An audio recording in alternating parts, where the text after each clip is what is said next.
Hannah. Today we stand at 102 education awards on marshals.org and Toastmasters International daily reports, 102 education awards. Over the next 2 days, we will do 9 more awards and we will end up at 111. Today we are at number 8 globally.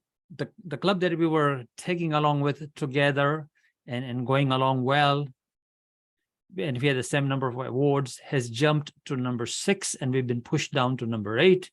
That club has only 29 members. All of them are engaged as an advanced club, and it's in District 61, same time zone as we are here, which is where I am. And being an advanced club and a corporate club, which meets only twice a month, they've done 102 awards. I mean, 106 awards, and they're at number 6. Great job for them. Amazing. They're in Ottawa, by the way, for those of you wondering, which is 5 hours from where I am. I have no wish to compete with anyone in that regard. However, wherever we reach by the end of tomorrow, when I file everything in, it just shows the willingness to collaborate and cooperate and coming together as leaders and going for a big goal together. See, if you do one level, you're doing it for the club and for yourself. The club wins, you win, everyone wins. And so from that perspective, I'm glad that we are all here. If we reach at number 6, that'd be great. Of course, it's a feather in our hat. I wish we would. But in a manner with integrity and so on. And so if anyone has any levels to do or whatever, and they need to pursue anything else between now and tomorrow, by all means, please do. If you are going to gain something for yourself, then the club gains something for the club. But right now, as I've said before, we are going to be at 111 goals projected if everyone does what they do. Some have gone and done even more, but then others have withdrawn from what they said they would do. And so that is the state of affairs. Thank you all for coming here, and back to you, Hannah. Yes, thank you very much. Our timer, Marie, says she's in the waiting room. She can't be let in. What is wrong with her?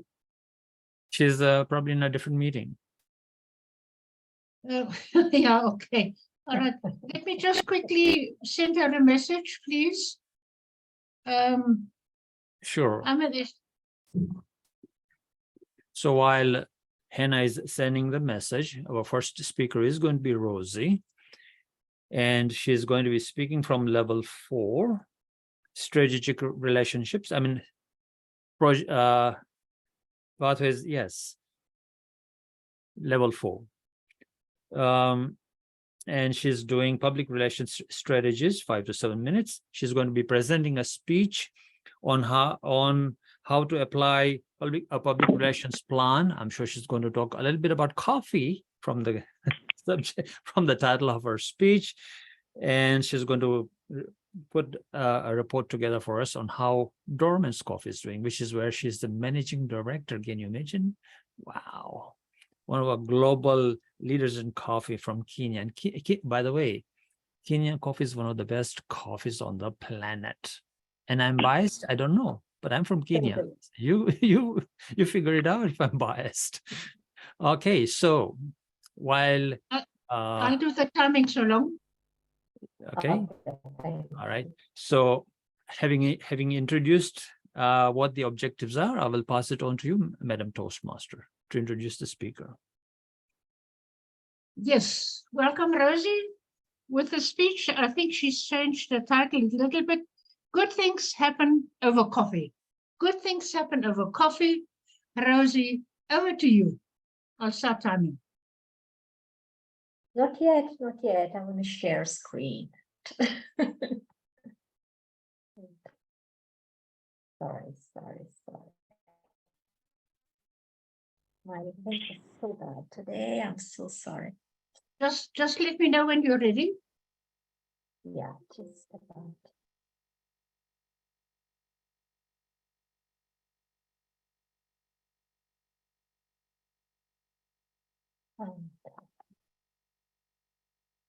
Okay, I hope it's all visible. I can start. Okay, brilliant. If you've ever had a cup of Dorman's coffee, you will agree that this is the finest brands of coffee, as said by Brahm Memone. If you've not, I suggest you get in touch with me because, fellow Toastmasters, as the managing director of Dorman's Coffee, my job is to delight your taste buds with delicious, delightful Dorman's coffee. Now, as a brand, and that the coffee there in front of you, or the brands there, we have a variety of marketing activities, whether it's public relations, advertising, and the like. But we have limited budgets as a whole. We do the best we can. Nonetheless, one thing that is very clear to me is public relations is really about getting publicity and goodwill for one's brand without necessarily spending on advertising. So it doesn't have to have a spend. Now, as Dorman's, our mission for the last so many years has been improving lives through every cup of exceptional coffee. Now, recently, I got invited to the Africa Sustainability Symposium. This is the first time that Africa was having a sustainability symposium. And thinking about it, because sustainability is such a critical factor today for the future, it struck me this is a perfect time to share our key milestones and discuss what Dorman's has done over its journey in sustainability. Now, what exactly is sustainability? What is exactly are the goals of sustainability? Now, I know we have a crowd there, but that's exactly it. The UN summit in 1987 came up with this definition that sustainability is about meeting current needs without compromising the needs of future generations. And I still think that while that's an old definition, that's the best one that I have seen. Then in 2015, they came up with 17 goals. Now, it's very hard for anyone to remember all the 17 goals. This is why I displayed them for a while. And as you can see, they range all the way from, making sure, we as a world, as world leaders, try and eradicate poverty all the way to things like climate, things like better, good energy, clean sources of energy, looking after people. So being very difficult, responsible leaders across the globe decided to break this down to 3, because 17 is very difficult. And to a large degree, most people look at it as looking after people, looking after our planet, and then at the end of the day, having the balance with profit, because organizations exist for profit. So with this in mind, I set out to say, what PR strategies, what initiatives can we as Dorman's include in this strategy, since I had been invited? And I came up with the following initiatives. We could have a stall like the one you see there to sensitize, to educate consumers on what Dorman's does in terms of sustainability, whether it's, using compostable capsules, whether it's how we recycle our waste, how we bring in packaging that is more sustainable. Because like it or not, manufacturing does have a heavy footprint. We are in agriculture, it does have a heavy footprint. So what are we doing as much as we can to reduce this footprint? So for me, that stall was very important. We figured coffee is an experiential product. If we give people the taste of coffee, so how about giving gifts to the organizer and the guests? We would place strategic banners at points that would be visible, invite our stakeholders so that they too learn what we are doing. And then, of course, have social media linkages with the symposium organizers. Now, this in a nutshell is broadly what we came up with as a team.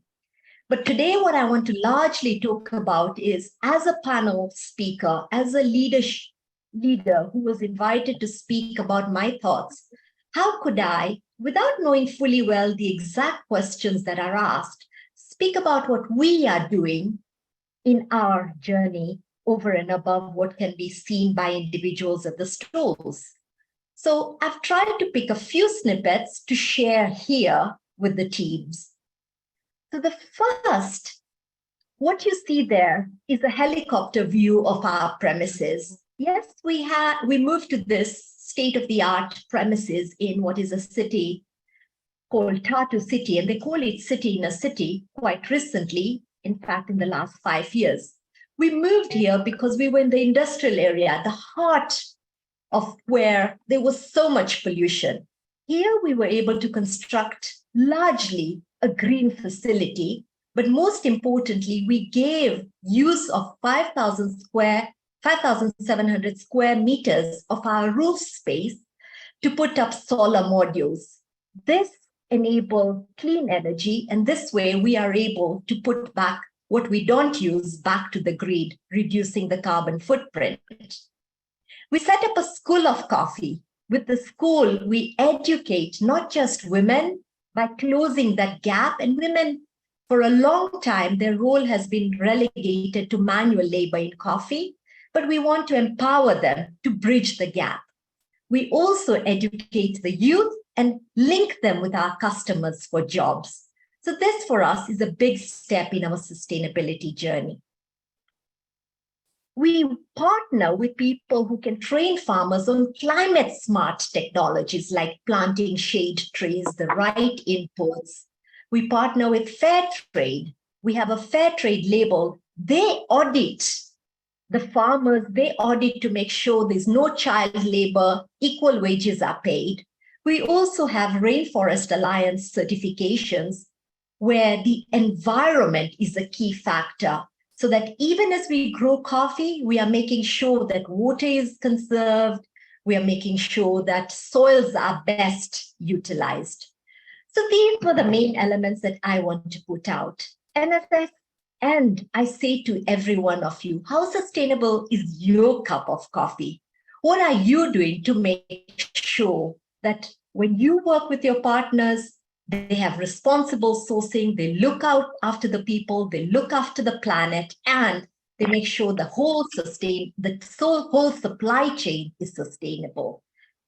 Dormans does that as a pioneer in the sustainability space. That is my PR strategy. Back to you, Madam Toastmaster. Thank you very much. Thank you very much, Rosie.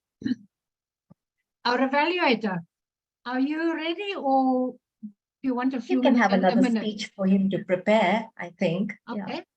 Yeah. I'm ready if you want. Go ahead. Wow. I mean, it's all about Kenya, right? So I'm ready always. Thank you, Brahm. All right, ladies and gentlemen, and especially Rosie here. You all heard about Dorman's coffee, you heard about Kenya, and you would wonder, it's still an emerging economy. What could they possibly be doing? And it was very clear right from outset that it may be an emerging economy. Back when I was growing up and I was in Kenya, there's many, many years ago, it was called even the third world country, like the Western countries looking down upon us, and sometimes that thing exists. But when you saw the slides and the sustainability and all the things that the coffee company is doing, it opened up my mind, Rosie, as to what really is going on the ground in Kenya. Because I visit Kenya, but I come only for holidays, and it's totally opened up like, wow, this could be a Western country. It's one of the most developed emerging economies. And I loved your title as well. Good things happen over coffee. And you told us why good things happen over coffee from a different perspective. It's not just having the coffee and tasting and sitting around with friends, but what really came through was, of course, a plan where there's a sustainability in each and every cup of coffee. And you ended that with a question: is your cup of coffee sustainable? That was very, very well done. You began with, of course, the symposium and the mission and the 17 goals and so on. However, now here's the thing. I mean, the content was great. Your slides, let's look at your slides. And, whenever it comes to slides, we all bomb out unless you spend quite a bit of time in creating slides. Some of us have begun to master that, and some of us are still along the way. So, for example, when you had 17 goals, you didn't need to list all the goals, 17, because now I'm trying to read. I did. I wanted to know what are these Kenya and 17 goals. Wow, I need to know what these are and start to read them instead. You could have just said 17 goals and a nice graphic and not list them at all. Unnecessary. Then you'd have said goals 1 to 3 or 1 to 4. It's all about the farmer. Goals 5 to 7 or whatever, it's all about, sustainable energy and so on and so forth, And so that's how you could have done it, because they were just, even when you were listing them, three things for the farmer, 5 things for the energy, and so whatever it was that you're doing, you were still listing out the points, and it was not quite necessary. So you could have just summarized what each of those groups were, say points 1 to 3, this is what we are doing. Points 5 to 7, this is what it involves, and this is what we are doing. That would have made it very succinct and a great PR plan. And it's one of those things that, as ordinary consumer, it would really hit home even better, because then you would have the necessary graphics that go along with it and so on. That is what a usual consumer is looking for. They're not looking for too much information that you're giving us. And hopefully that if that is the PR plan for your consumer back home or wherever it is as well, then you should consider that as well. Loved your ending. Loved how, of course, one of the prominent things that I really loved is how you created a school of coffee in Nairobi. Wow, amazing. So that really brought home to me that, you're really forward thinking and so on. But your ending was great. What are you doing for a sustainable cup of coffee? Great speech. And back to you, Madam Toastmaster. Thank you very much, Evaluator Brahm. I see our timer, Marie, is in the house. Are you ready, Marie, to take over timing? Just show us your lights, please. Red, green, and yellow. Just quickly. And I can log out. Thank you. Okay. While Dinesh, your evaluator, Jennifer, is not in the house, may I now ask Rosie to evaluate you? Will you still have power and connectivities to evaluate him, Dinesh? Is that okay with you, Rosie? Yes, maybe someone can tell me what the project is. Okay, I think Dinesh will quickly tell you. I can tell you one second to see if I'm okay. So the project is I'm now currently taking the second pathway, which is on team collaborations, and it is level 1, speech number 2, create a speech with a purpose. Oh, okay. And the timing is 5 to 7 minutes. Thank you very much, Dinesh. Dinesh, supporting the international student community of Canada. Supporting the international student community of Canada, Dinesh. Madam Timer, 5 to 7 minutes. Thank you.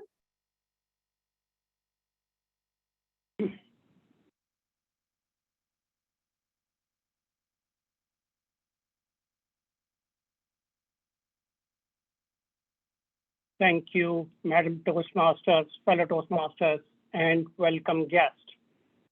Teamwork is dream work.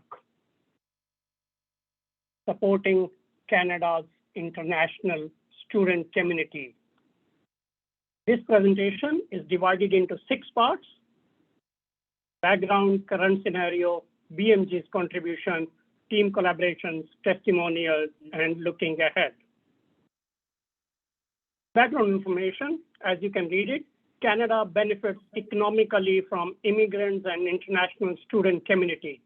It is a win-win situation for both Canada and the students who get to study and live in one of North America's best countries.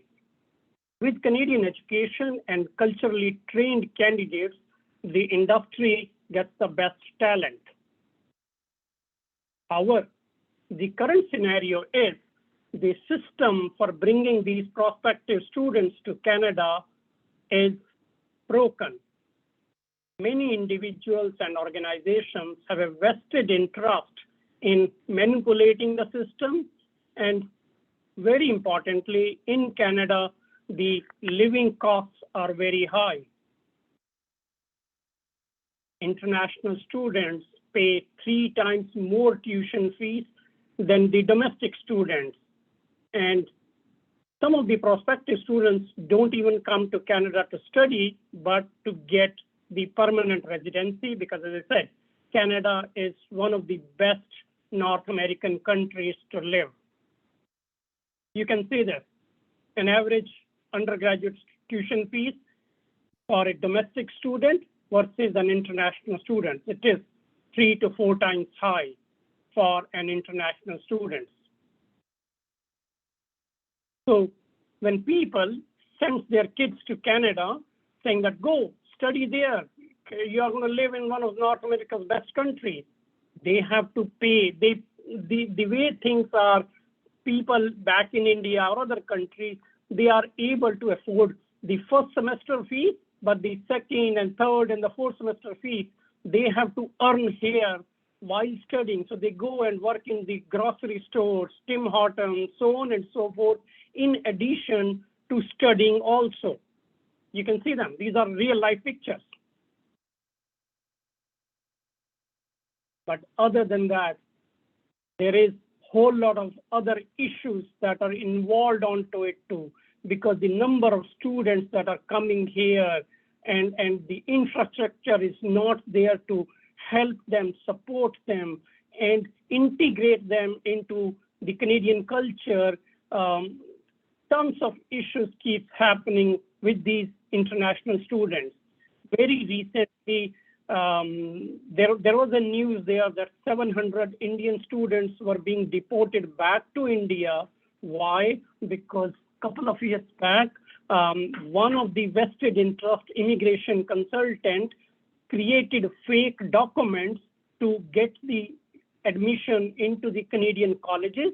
And now the CBSA, which is the Canada Border Security Agencies, when they were going through, they found out that these are all the fake documents, and they decided to deport the 700 students. This has been a hot topic amongst the ministry, amongst the local politicians, amongst the community, that why are these 700 Indian students being deported to India for no fault of theirs? They said, yes, Canada is a good country, but for the international student community, there are tons of challenges. I will give you an example that in India, 100,000 rupees is considered to be a high income. However, if I compare the Canadian dollar, 1 Canadian dollar is equivalent to 60 rupees, which means 100,000 rupees, Indian rupees, which is a high income, is only considered to be $1,500 here. Not too many people make 100,000 rupees in India per month, but the cost of the education, forget about everything else, is $20,000, $40,000. This is where the students suffer.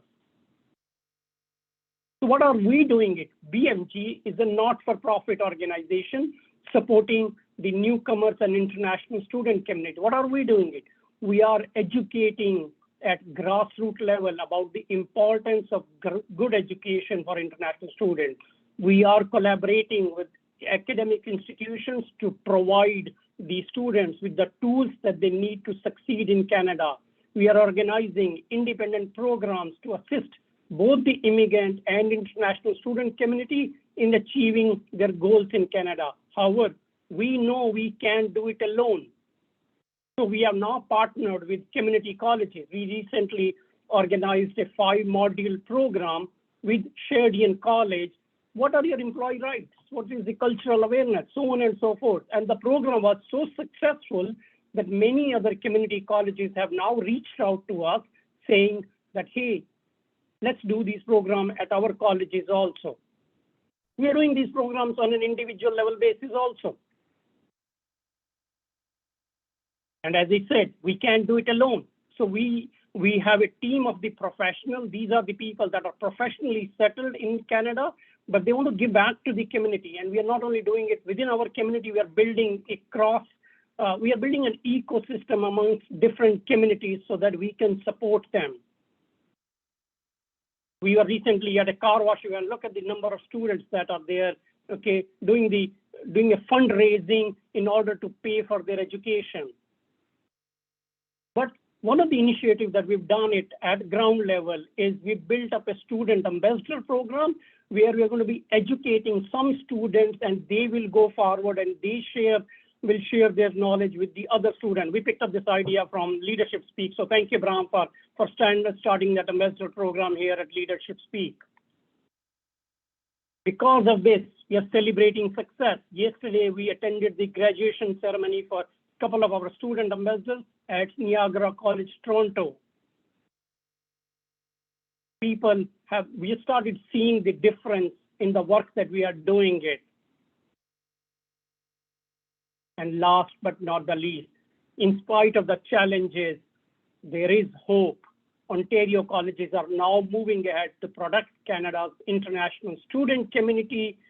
And very recently, Prime Minister Justin Trudeau announced that he's not deporting these 700 students back to India. He's going to investigate into it too. So there has been a stay order for this one too. So there is a hope for these international students. That's all part of my presentation. Thank you so much for listening. Back to you, Madam Toastmaster. Thank you very much, Dinesh, and for your supporting the international students. I think they do need the support of everybody. Rosie, your evaluator, are you ready already, or do you want to have some time? I can go ahead and evaluate. Okay, over to you. 1 to 3 minutes. Super. 2 to 3.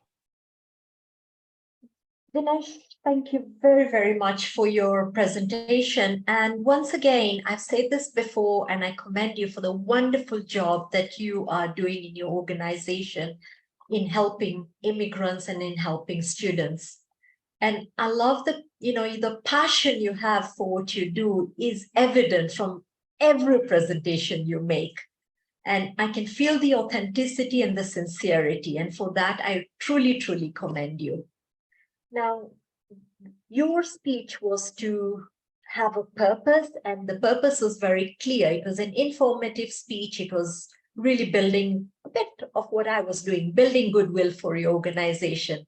And I think you achieved that extremely well because you shared the good that you are doing, and congratulations for that. Now, while there are very, very many good things that you are doing, depending on who you are presenting to, and certainly for a presentation online, there are a few recommendations that I have for you. Yeah. First, at the Toastmasters audience, both your beginning and your end were a thank you. You started by saying thank you very much, and at the very end, you thanked us for listening to you. To a large degree, one of the key lessons at Toastmasters is, number one, your opening should be punchy. So I wish you just started with teamwork is dream work. Fellow Toastmasters, if you want to say thank you, then that would be in order. But always start and grab our attention. Similarly, at the end, we should be thanking you for such a beautiful presentation. So try and reduce the thank yous, because the more you have it, you tend to dilute it without realizing, even in a big crowd. So just enough thank you. Number two, be very careful that your slides don't compete with you for attention. Okay? Now, when you have slides, and certainly the first 3 or 4 slides, you read word to word of what you were saying. Don't do that. Prepare and just have key pointers, but avoid reading your slide. You also had a fantastic slide which evoked my curiosity about news events that have happened.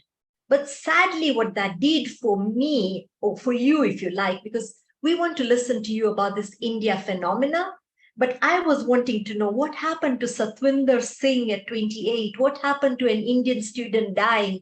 So that shows I was reading your slide rather than listening to you. So avoid that.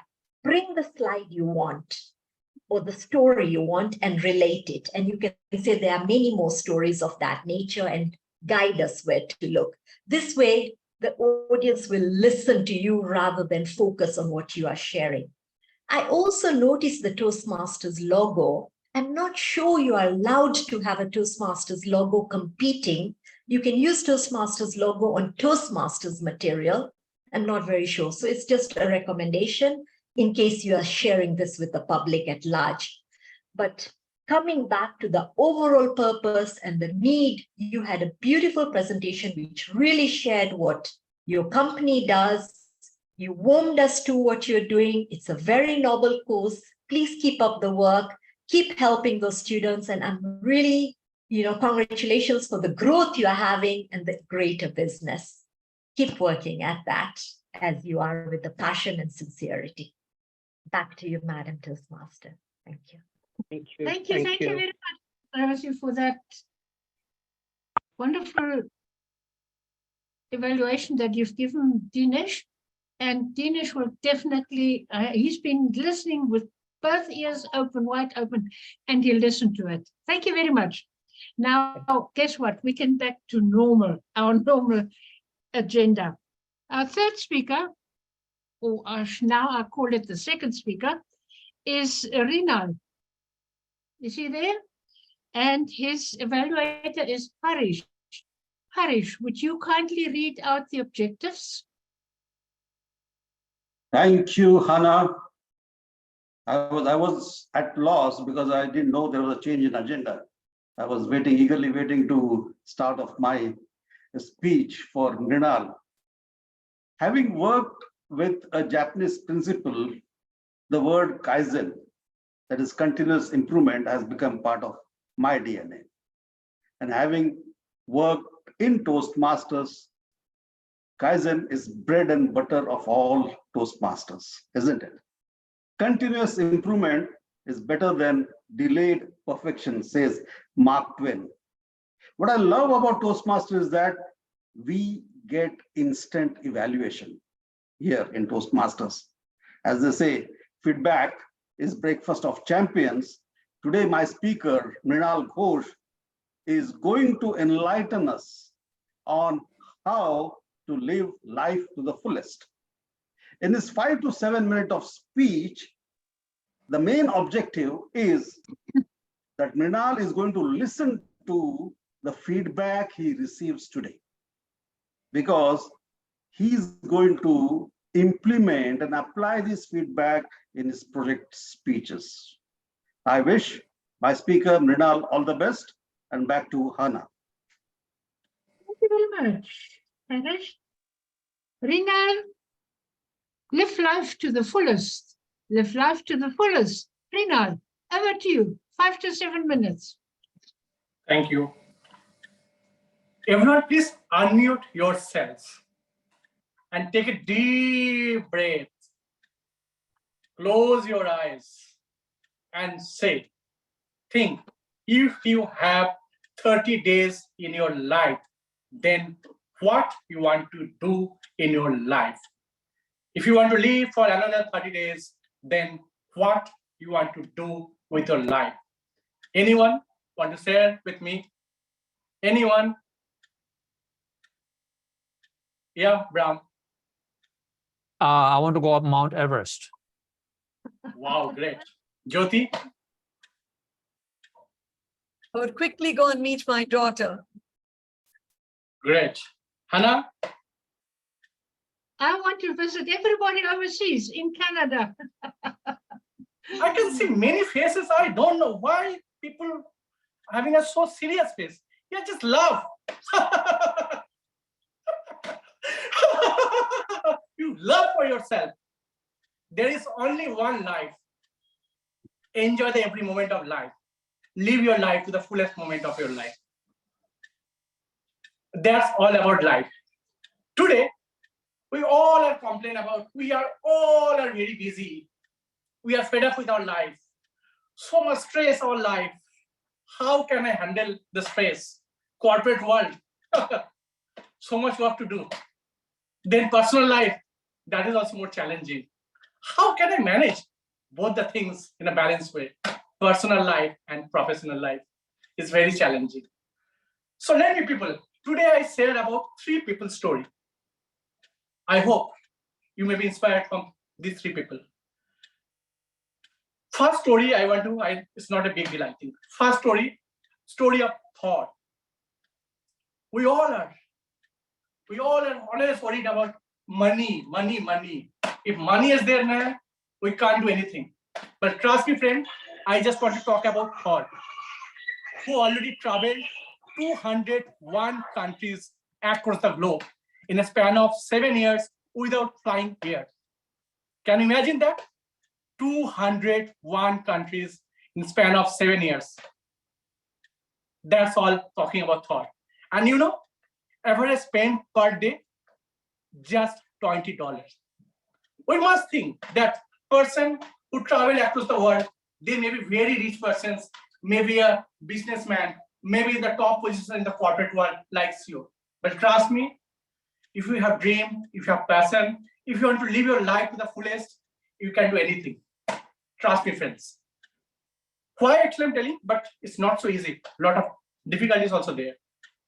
In the year when COVID arrived, in the year 2020, he was there during that time in Hong Kong, just having an account balance of $10. $10, foreign country. How to manage that? I know that for everyone, it will be surprised, but it take a job for survive. Always, we don't complain your life. If you have your dream, if you want to live your life, live the fullest into your life. Second story I'm talking about.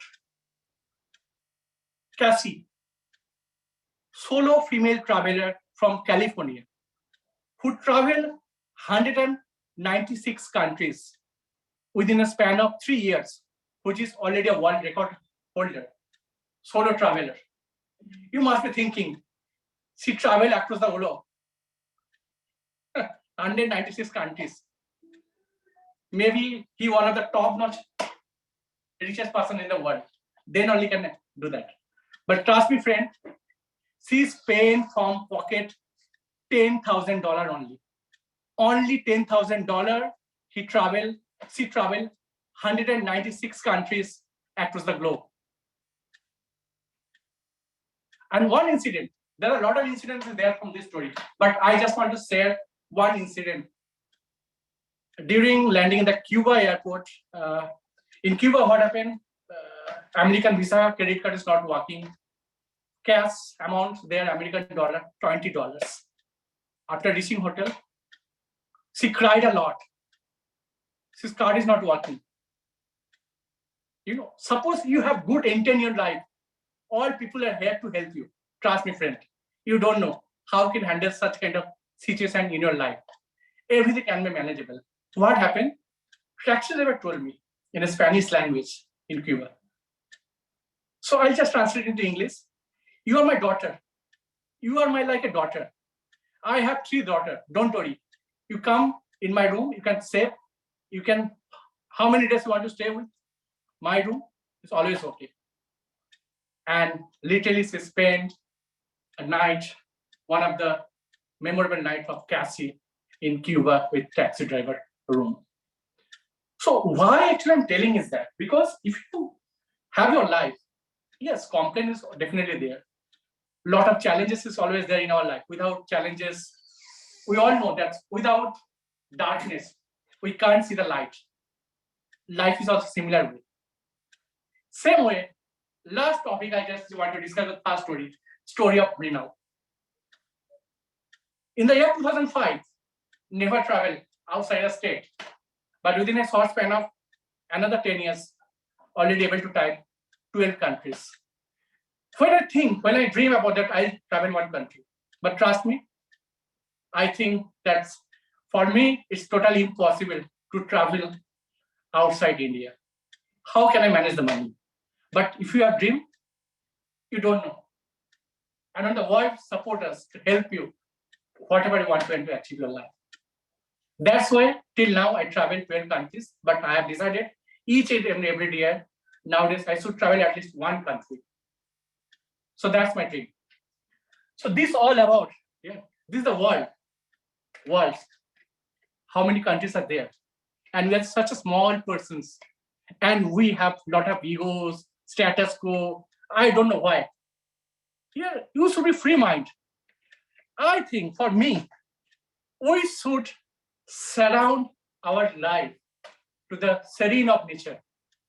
Feel it and see the beauty of the nature. So I just request you unmute yourself and please stand up, all of you.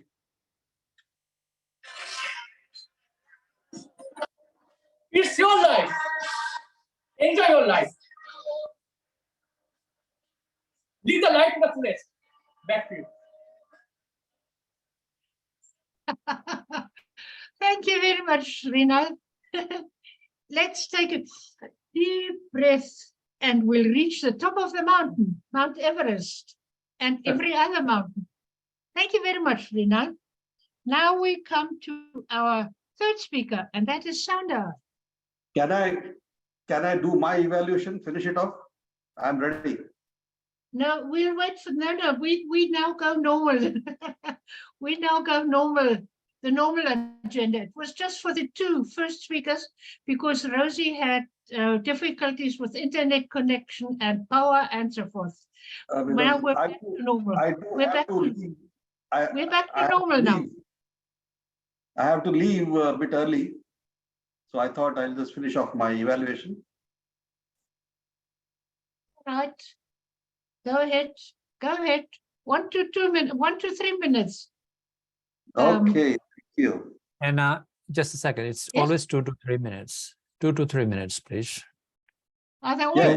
Yeah, Two, because the 3 agenda. minutes. It is the two, agenda is wrong. excuse me, it is 2:33.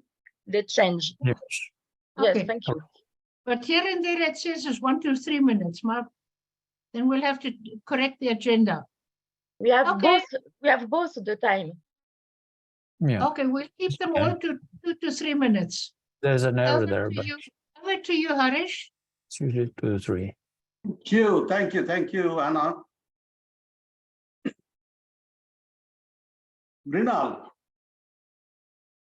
I should confess that you took us on a ride today. It was a wonderful speech. In the 7 minutes, I could remember great Raj Kapoor, a thespian of Indian film industry, when he had come up with a film called as Round the World in $7. You took us round the world in 7 minutes. Wonderfully done. What I loved about your speech was your start. It is said that any travel, any journey, any flight can become successful or it fails during a takeoff. You had a beautiful takeoff. You made us laugh. That is where you hooked us. The audience was with you right from the word go. That was one best point of your speech. Second, you intrigued the audience by asking them pointed questions. And this is where I would like to give my recommendation.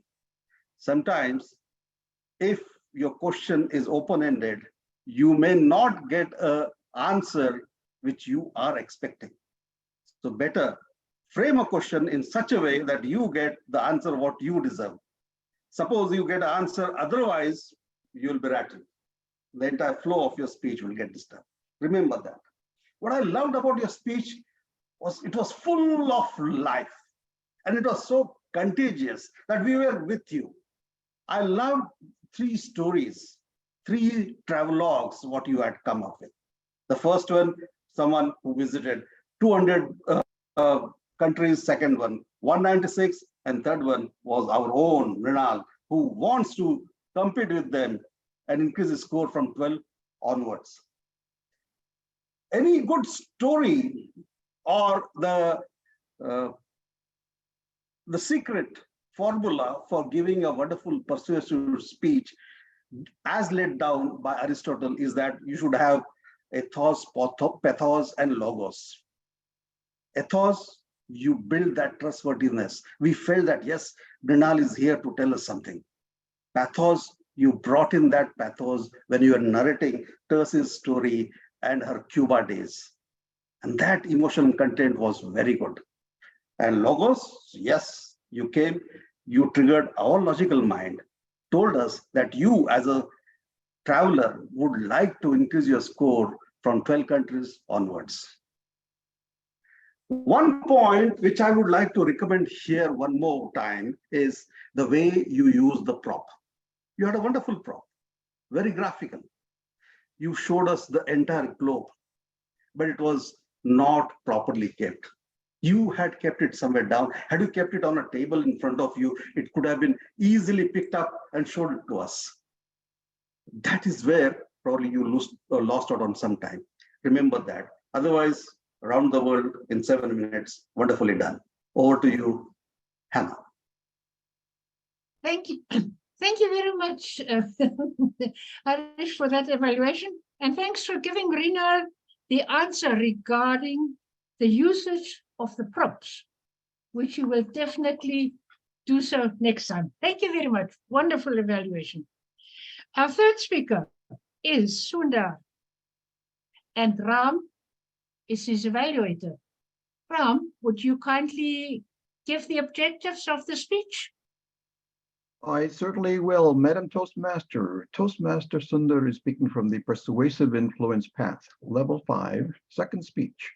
The Toastmaster is to share experiences developing and completing the plan that was completed with a team of at least 3 other members. The second part of this HBL project, he's already done the first, obviously, is to review some of the recommendations made by the first evaluator, that was Toastmaster Bindu. And she identified 4 specific areas of concentration requiring the Toastmaster to include in his second speech, and which we're saying, make it relatable to the audience. And second of all, follow the story arc. Third of all, preparation, come across authentically, prepare, but don't memorize. And fourth of all, remember the pauses.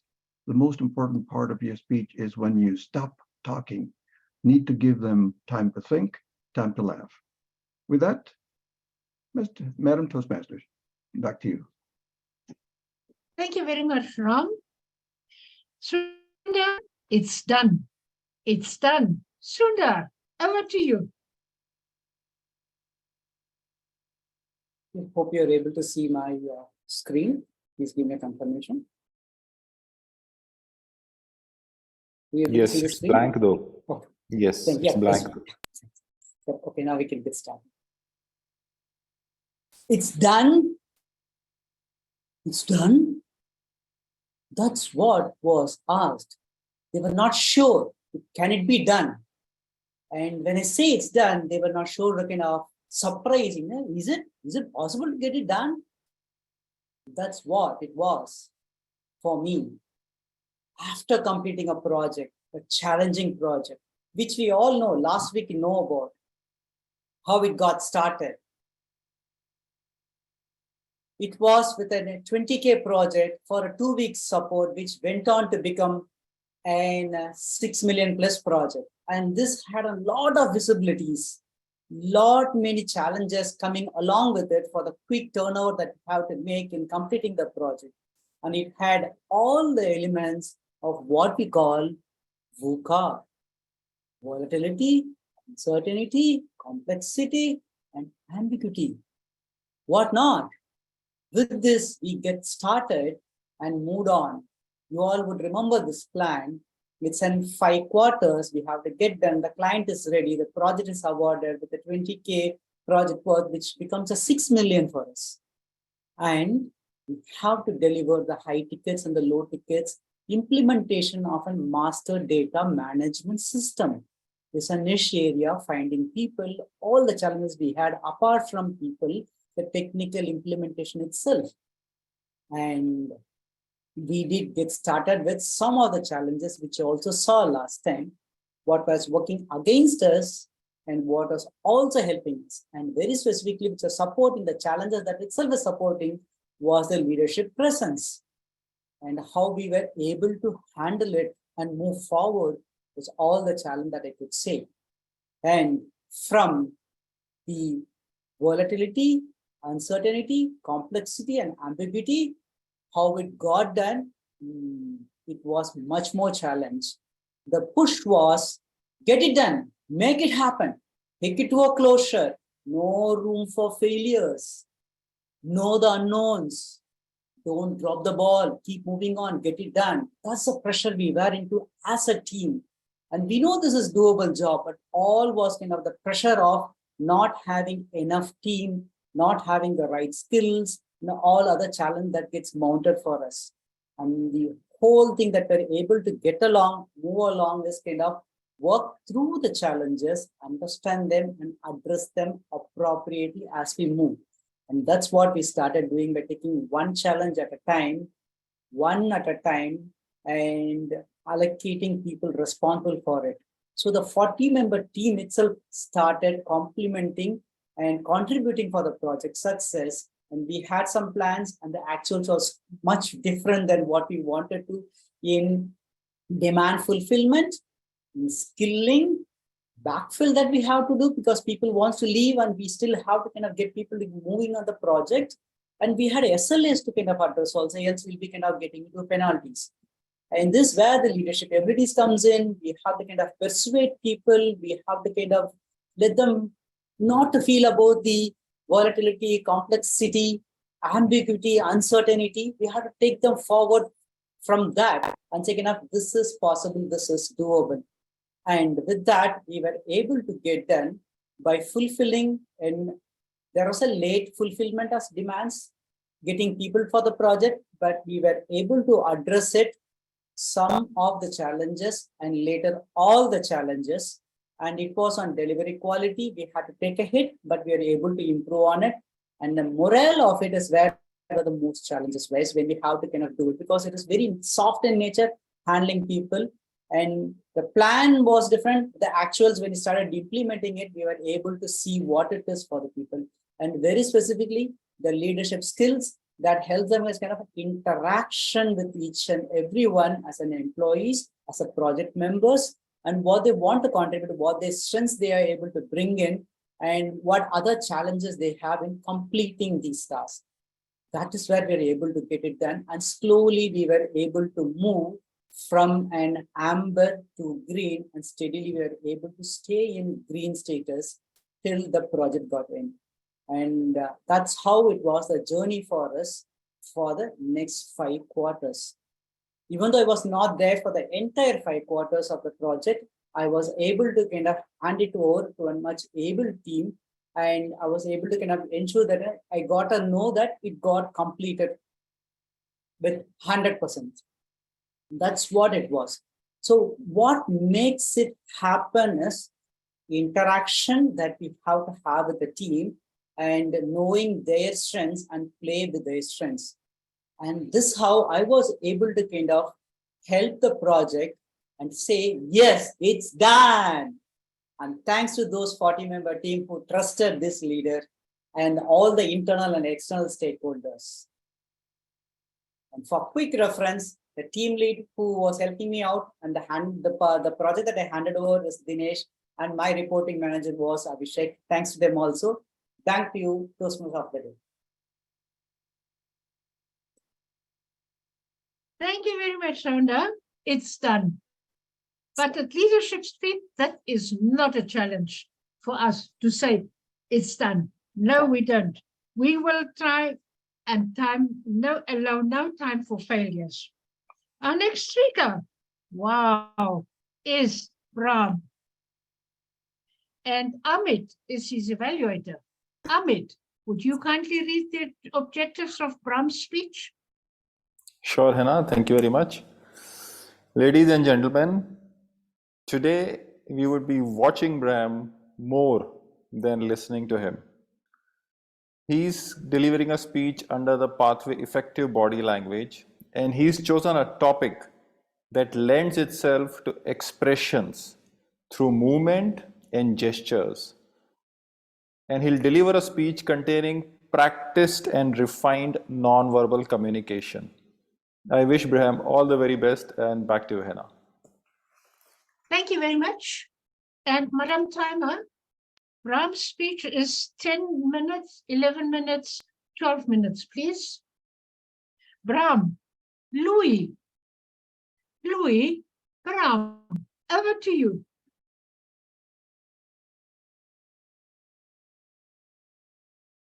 I opened the door and stepped in, and there he was, sitting right where he had been sitting in the morning when I saw him. Children were running around, party hats on, laughing, balloons flying around, and on his face, total joy and glee. A birthday song was going on, except it wasn't Louis' birthday party, nor was he invited to this particular party. It was McDonald's, and I just gone into McDonald's in the afternoon around 5 o'clock, and Louis had been sitting there since 9 a.m. in the morning. Louis, 85 years old, spending all this time in McDonald's. Why, you may ask? Because Louis was all alone in his life. He had no friends. He had an ex-wife, he had a son. They didn't want to know him. Nobody wanted to know Louis, actually. I had gotten to know Louis a little by little because whenever I see a senior person sitting by themselves, I go over and get to know them. Louis at 85, alone in his life. And the reason being, if you talk to him, you found out that he was always angry about everything. We live in a city called Mississauga. They had built a brand new luxury community center for people in the community that go there for to the library or to the gym or community activities. And he said, what the heck have they built here? You know, they've spent all this money and it's a useless community center. What about Mississauga? Mississauga is a useless community city. The mayor is horrible. Canada, either Trudeau is nonsense, you know. I like Trump. I wish I was in the United States. Everything you mentioned was always negative. Now you realize why he had no friends. And he used to come to McDonald's and sit there. And once in a while, if there was a birthday party, he would just, you know, enjoy the children running around because he had no one. He had no grandkids, nothing. Nobody would ever come and see him. Mental health is the cause of loneliness, of frustration, stress, and hitting out at the world because you don't know what's really going on with you. That was Louis. Over the years, when I'd gotten to know Louis, I mean, over the time period, Louis used to share stories with me, and I would always listen to him.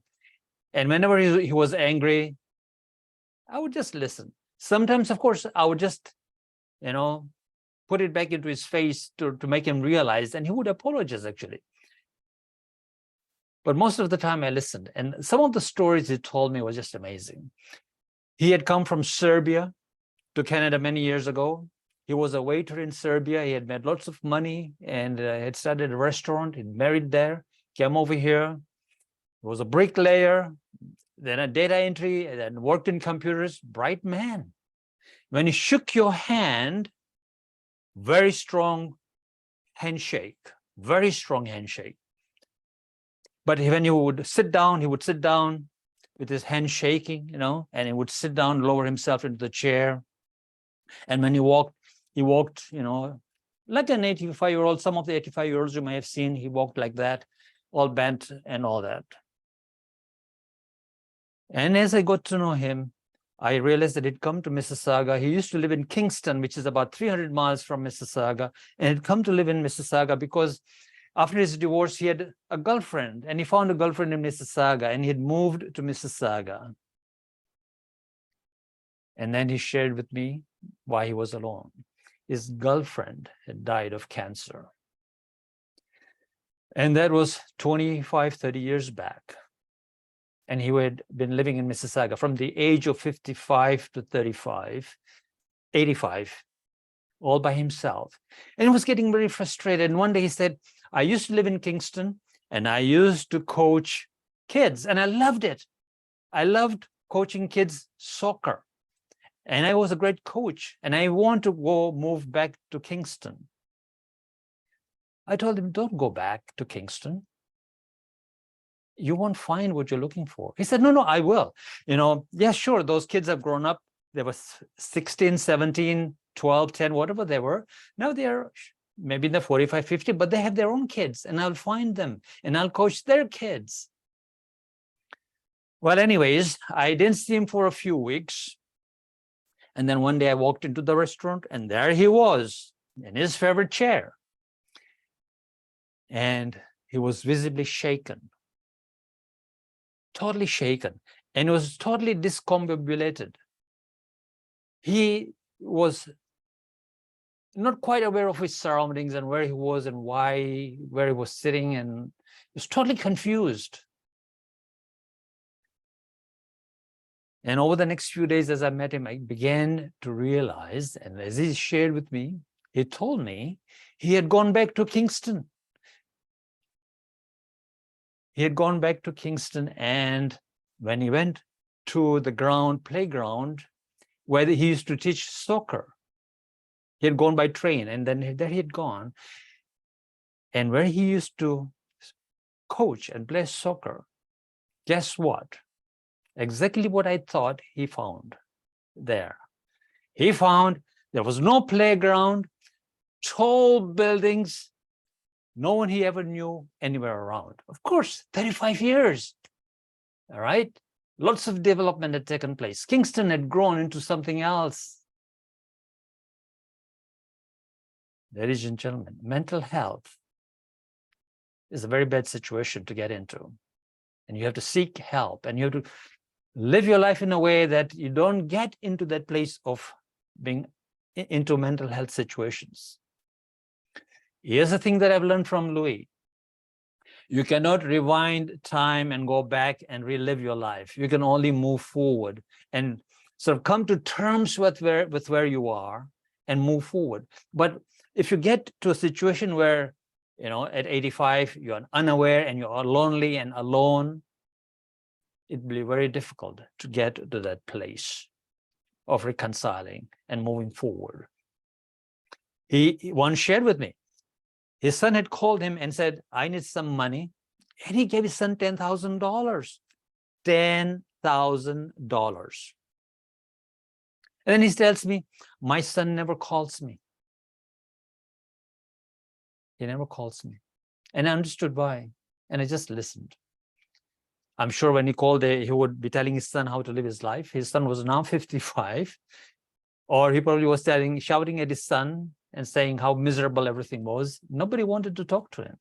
People would come, sometimes he would make friends with them, and then soon they would not be with him in McDonald's at the coffee house, And so that was the situation that he was living in. Now, when he came back from Kingston, and he was so shaken, and after a few days when I found out that he was so shaken, I said, why don't I take you to my doctor?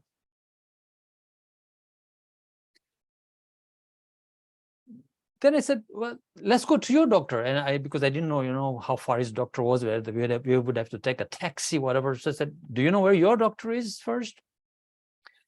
He couldn't remember where his doctor was.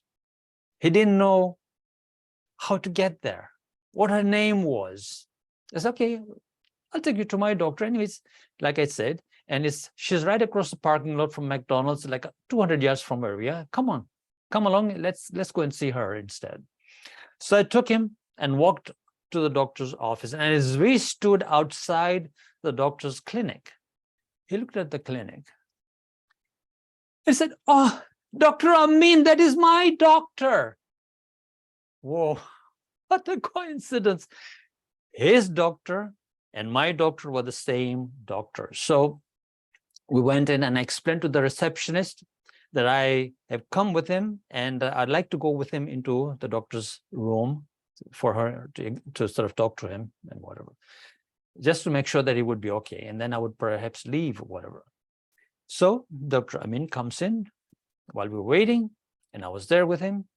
She looks at me, and the first thing she says is, "Are you his neighbor? Are you his neighbor?" Now, of course, we live in the same area, but I'm not his neighbor. However, for those of you who know the Bible and know the story of the Good Samaritan, you know what a neighbor is, right? Well, for those of you who don't know the story of the Good Samaritan, a neighbor is one that is willing to help you, anyone that's willing to help you. And it doesn't have to be somebody just living next door to you.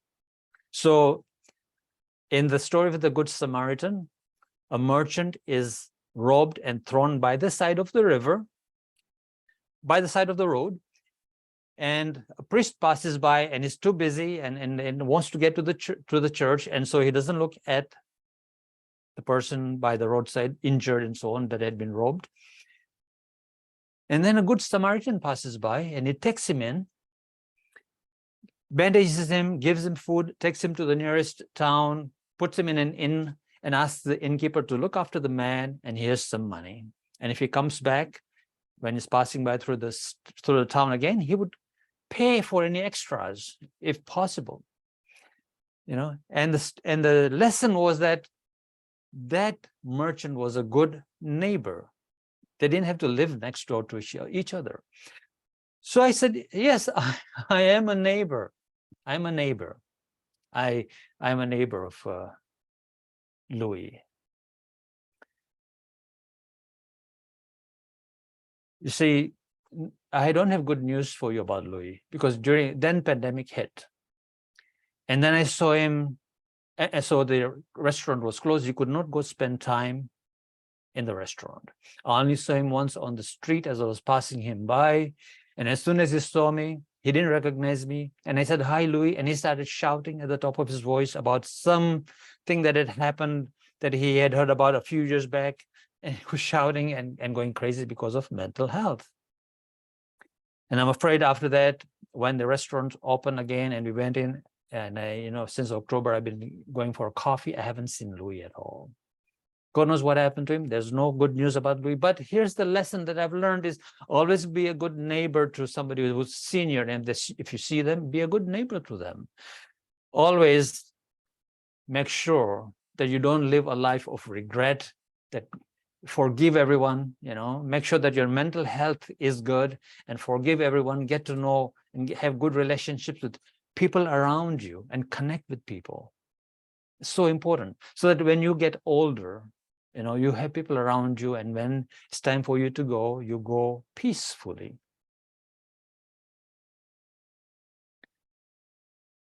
That is the story of Louis, and you don't be like Louis.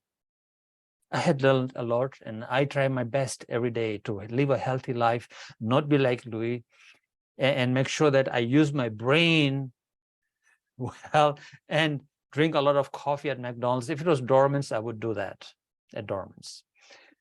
Back to you, Madam Toastmaster. Yeah, yes, having a good cup of coffee, they say, keeps your brain active. Thank you very much. And it's very sad if your memory fails you and you lose your friends and your children don't even want to talk to you. Brahm, thank you very much for reaching out to Louis. Our next speaker is none other than Marianna, and her evaluator is one of our speakers, Mrinal. Mrinal, would you kindly read the objectives of Marianna's speech? Thank you. Good day, everyone.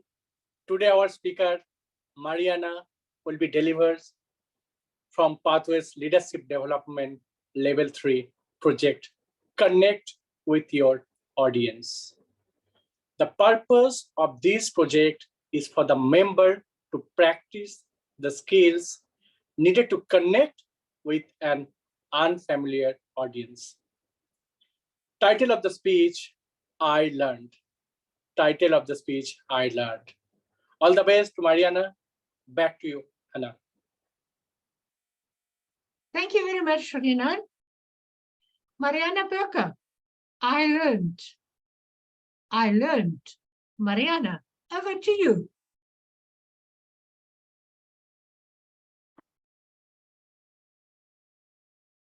With Marianna. Marianna, please put on your video that we can see you and listen to your speech. You are going to see me in just 1 second. I learned, but the proper title, you can see my screen, right? My screen share. Yes, we can. Perfect. Thank you very much. So the title should be, I learned, I learned, I learned. Madam Toastmaster, fellow Toastmaster. And how did that happen?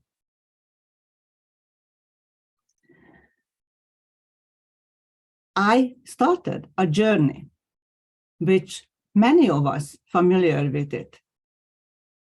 I became a parent. And being a parent is a journey of learning.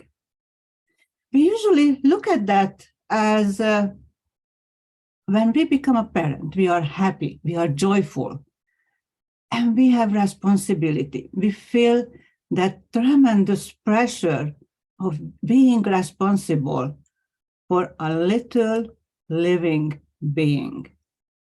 But that's just not all.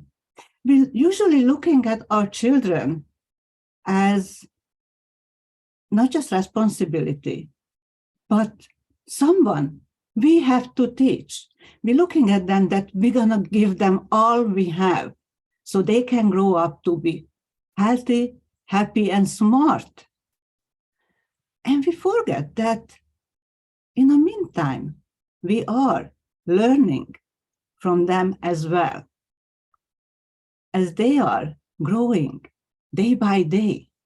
They teaching us lessons throughout our life and their life. As we are going forward and taking care of them, and we imagine what we would like for them, what we would like for us to happen. But sometimes they do have different idea. So meet my little girl, Victoria. She was born 25 years ago. Cute little baby, innocent. And I thought, I'm in total control. I can raise and form this little life the way I imagined. And of course, my intentions was good and clear. Until it came to the point that I had to feed her. I am a nutritionist. I believe in healthy food. That doesn't mean that our child has the same beliefs at age 1 or 2 or even 3. They have joy, not necessarily from a broccoli on their plate, but maybe from the birthday cake. And that teaches us patience and understanding that though we are going towards to a set goal of raising a healthy human being, but sometimes we just have to understand that it takes time to get to that result. And my little girl was never too shy to show me the way and the direction, how she was willing to follow my ideas. Of course, parenthood still comes with lots of joy and happiness. And years went by, no issue, just relaxation, enjoying the travels, the growth. And even when she went to school and I decided that she has to learn piano because that's good for your brain, she liked it and we did it. And she even liked her ballet lessons, Russian discipline, and she did it. No problem, until she decided that she wants to try horseback riding. And by the time she reached high school, she dropped ballet altogether to go and ride horses. And I was happy for her. Of course, I was. But I was worried about her too, because horses are big animals. And then the biggest lesson I learned when she got to finish high school. And as you already know, she was an excellent piano player. She did her exams and ballet.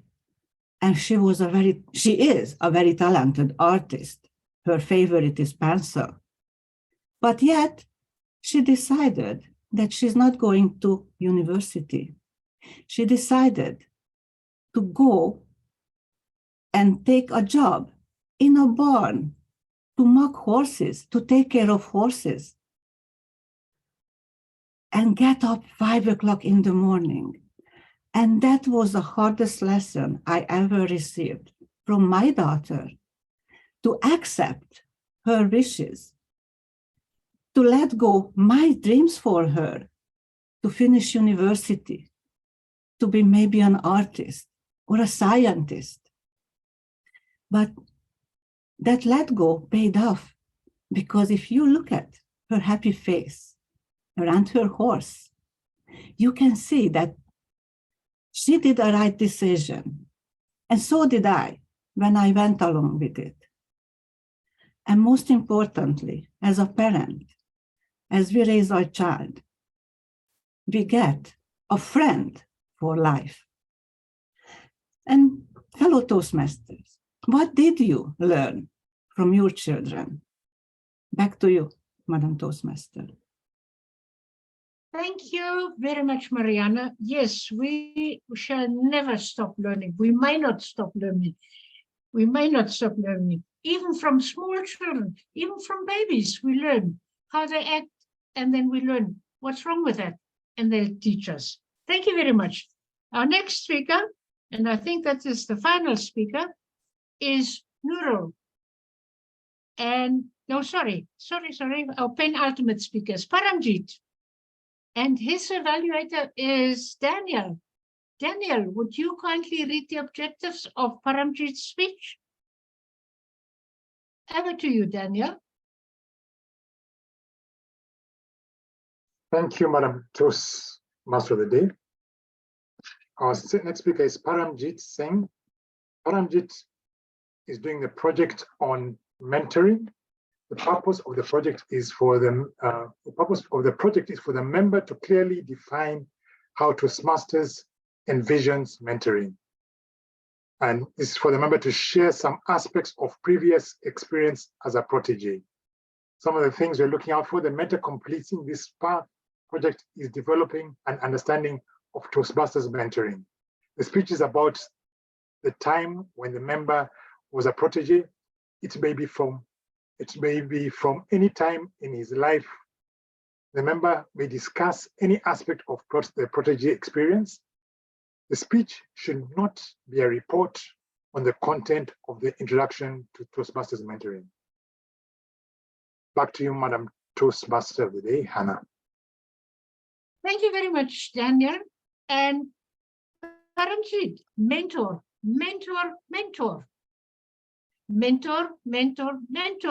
Paramjit, over to you. Are you muted?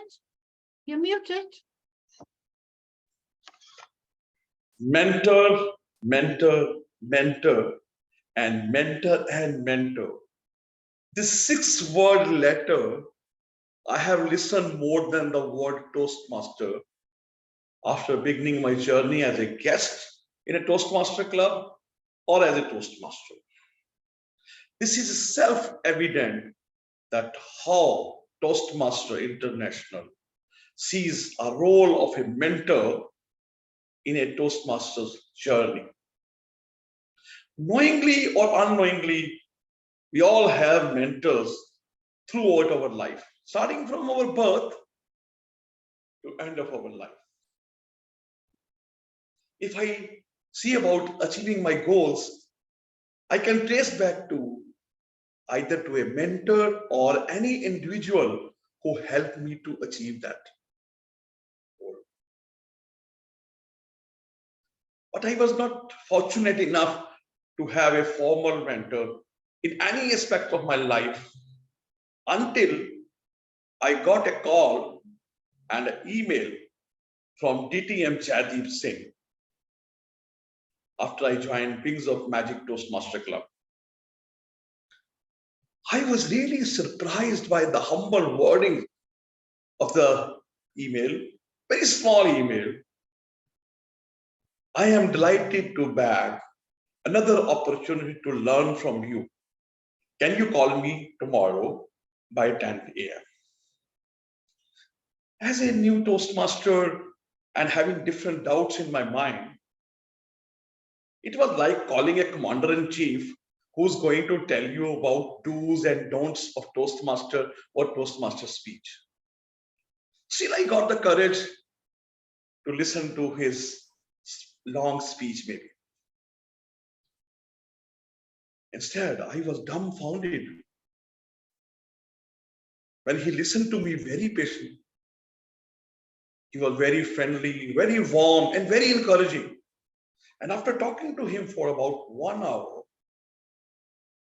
all my misconceptions about him, his role as my Toastmaster journey got clear.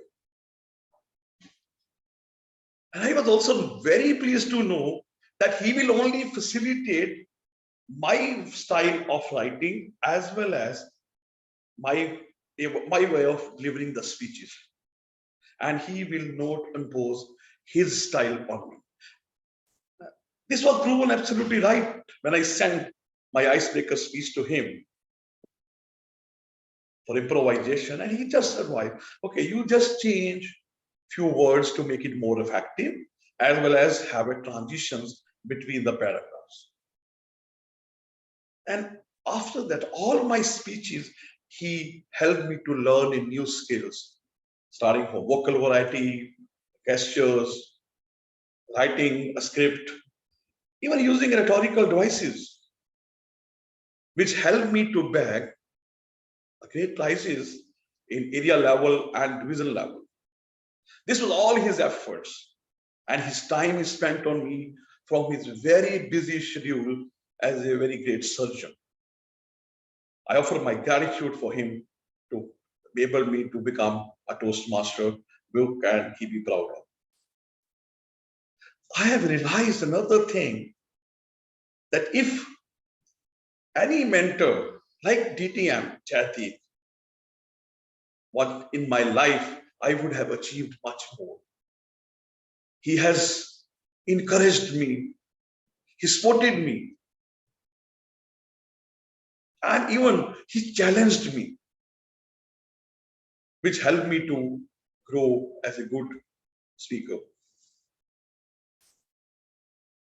Now, 3 years in a Toastmasters, I have understood very clearly that mentors are the heart and soul of a Toastmaster club. Newcomers doesn't require to invent the new wheel, and they are being guided by the advanced members. And that is something very incredible. And mentees gain so much when the seniors share with them their own way of speaking, their branding, their wisdom, as well as their way of speaking. Of course, in this also, mentors also are really going to pay back to the club to improve upon the skills of the Toastmasters, as well as creating new leaders for the next generation. 4 months down the line in Leadership Speak, I was very much impressed by an advanced system than having a special mentors. That is Education Committee.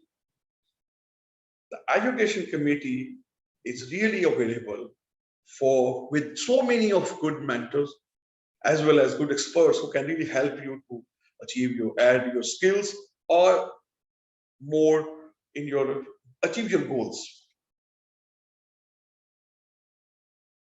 If you have any goal to achieve, or I want to add on more skills, just knock the door of education committee and they will open their heart and give you the best of mentors to achieve your goal, all add on to your skills. Over to you. Thank you. Thank you very much, Paramjit.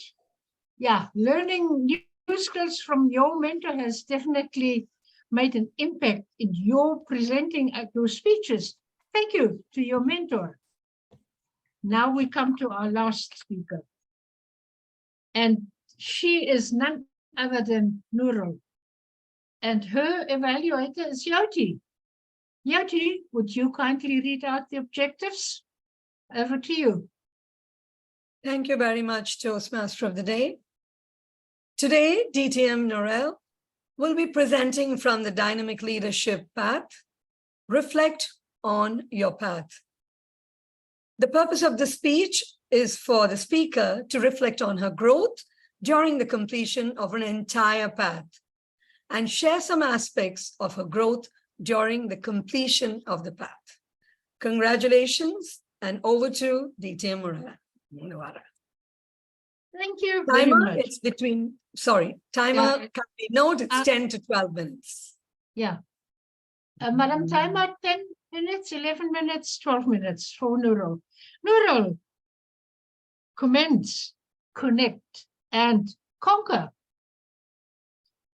Commence, connect, and conquer. Noorul, over to you. Thank you, Toastmaster. Yes, 2005 was a turning point in my life when I started to follow the speech crafter program conducted by the oldest club in Asia, the Colombo Toastmasters Club.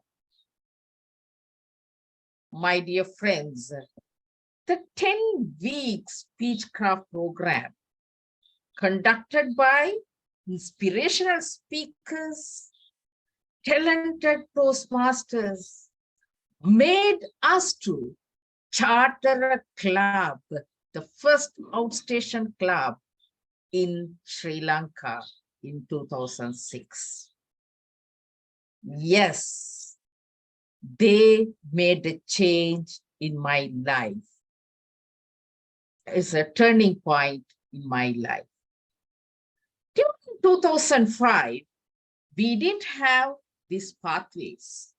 We didn't have the competent communicator or competent leader, but we have heard only the term competent Toastmasters, CTMs, and advanced Toastmasters bronze, advanced Toastmasters silver, and advanced Toastmaster gold.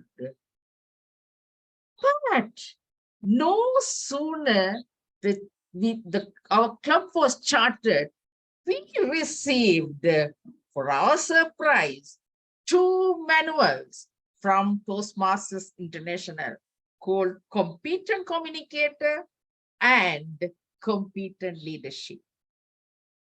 Unfortunately, the members who trained us on Speechcrafter program didn't know much about these 2 manuals. But of course, Competent Communicator manual was similar to what Competent Toastmaster manual. But Competent was a complete different. So I remember I went through the Competent Leadership manual and I found we need not to complete Competent Communicator manual before completing the Competent Leadership. I asked one of the Speechcraft guy that whether we can go ahead with the completing the Competent Leadership manual. He said, no, first complete Competent Communicator, then go and do the competent leadership. My dear friends, that was the status of when we became our Toastmaster. We never knew the term mentor, which is the most talked word in the Toastmasters International now today. But we always connected with the Colombo Toastmasters to find and to get to know the happenings of formation of about the district and the annual district conference, the ovations, and Toastmasters International Conventions. Then we realized then they were indirect mentors who were helping us. Still, I remember the speech contest that we conducted just after 5 months of chartering the club. One competent Toastmaster, Asdi Noorul, who was the contest chair and who used to ring me every day, 5 times a day, and find out every details of all the arrangements to be done for the grand finale. But through that, I learned how to conduct a speech contest.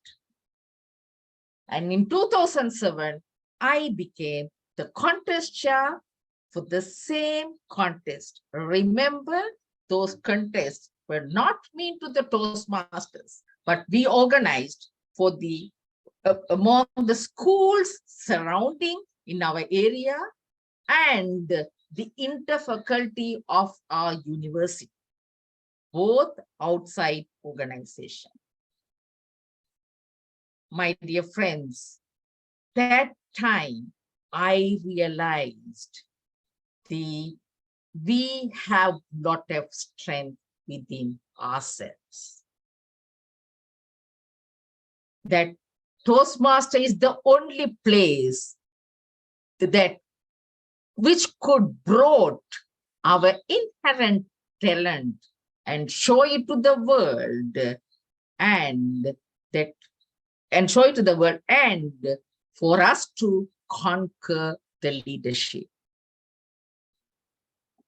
The connection that we made with the oldest Toastmasters club and the supporting clubs in Colombo made us to grow in our leadership skills.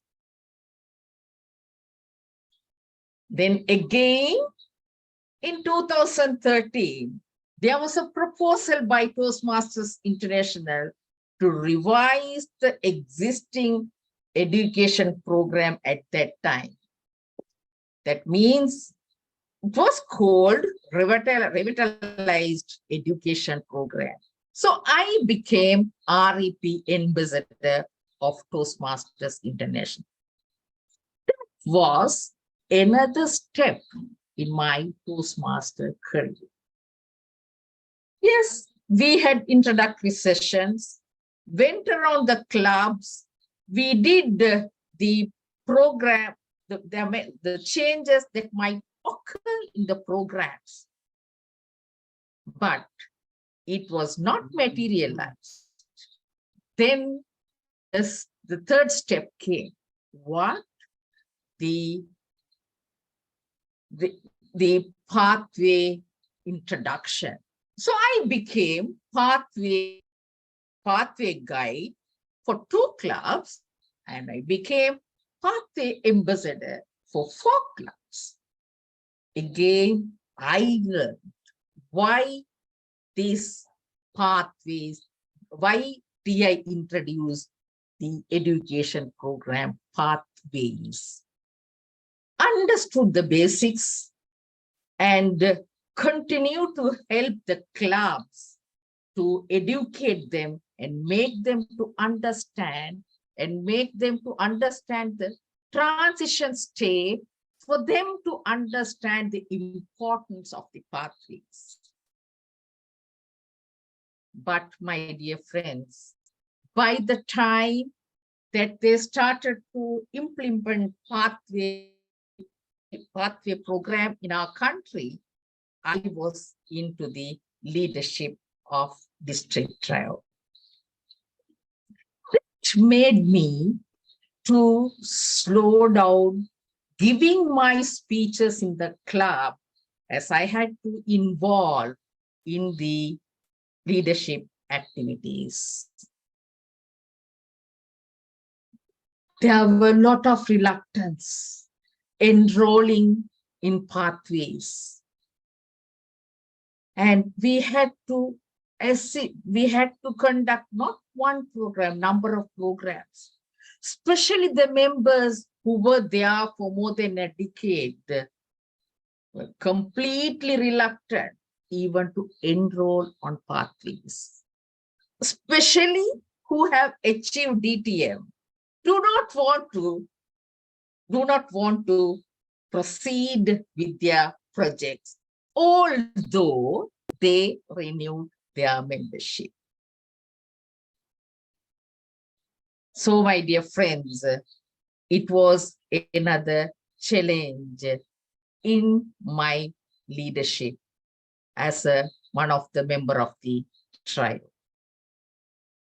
My dear friends, we joined Toastmasters, understanding the importance of the leadership and the speaking skills. Of course, not at the beginning, but when we continually attend the meetings for about 4 or 5, then we understood the importance of the Toastmaster. But we should also use every opportunity to grab, to deliver, to take part in the speech contest or in the leadership. That is how I became the area director, and I became the division governor, and finally stepped into trio as club growth director, competing with 3 more candidates, and became a winner and continue to serve in the district 82 and conquer as medley distinguished district director at the end. But the challenges that I had was immense. I had to pass through the pandemic situations. When I was the program quality director, we had to move the in-person meeting to the virtual meeting. Lot of reluctance, but we had to make them to move it. But all these was possible only by team collaboration. My dear friends, when I went through the dynamic leadership path from the beginning until today, I found had I started my dynamic leadership at the beginning, the leadership path that I took and conquered would have been much easier than that difficult part that I went through during my Toastmasters journey. Because I was able to learn a lot of skills during my path.